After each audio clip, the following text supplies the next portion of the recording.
280.000 нашинци во моментов има во европските земји, вели последната статистика на Евростат.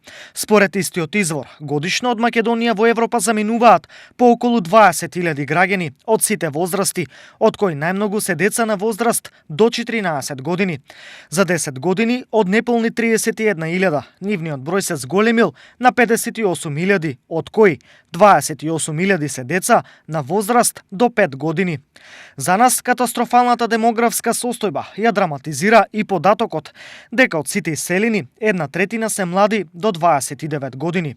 Но освен младите, веќе има тенденција на иселување и на постарите, на работоспособни лица од 45 до 64 години и тие во споредба од пред 10 години сега се 3 пати повеќе.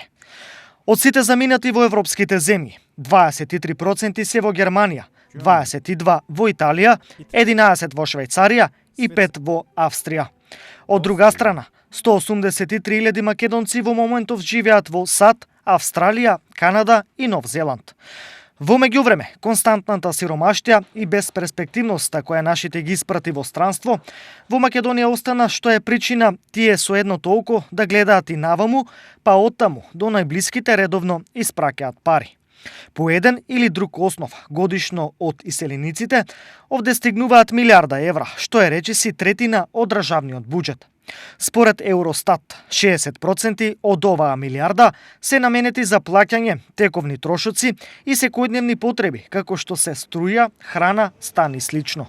Други 16% се наменети за инвестиции во недвижнини, 6% за школување и 5% за отплаќање на кредити и други долгови.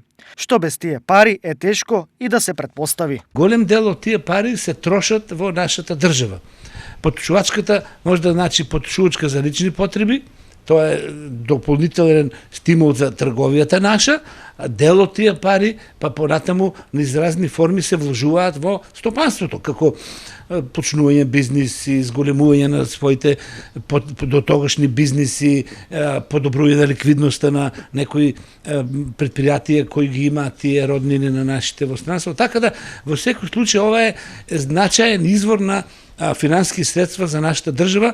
Но дали и до кога може да се смета на овие пари и колку тоа е здраво за економијата? Нема лимит. Ке трае се додека имаме наши луѓе во странство, со давањето на тие средства, дозначувањето на тие средства кон нашите нивните роднини овде, дел тие луѓе што живеат овде ги инвестираат во некои бизниси, дури и само да ги трошат во нашата држава е доволно, бидејќи тоа ја зголемува потрошувачката и дава простор повторно тоа да индустријата и стопанството да работат. Така да тоа е многу позитивна форма и начин на дополнување на буџетите на нашите луѓе овде кои нема доволно примања. Во меѓувреме, сите напори за враќање дома пропаѓаат како крпа во вода, зашто за дома мислат малкумина. Лани само 283 лица.